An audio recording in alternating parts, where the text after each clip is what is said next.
आज भेंडीची भजी करणार आहे.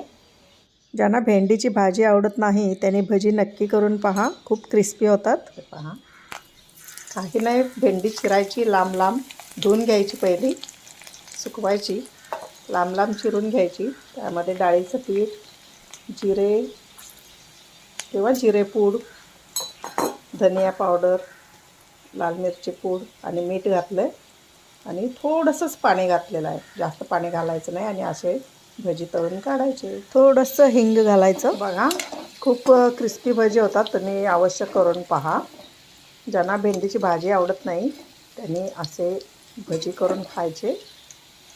तुम्हाला रेसिपी आवडली तर नक्की लाईक करा. भजी झालेले आहेत, आपण आता काढूयात. हे पहा, आपले आता भजी हे झालेले आहेत. भेंडीचे भजी तयार आहेत. तुम्ही अवश्य ट्राय करा.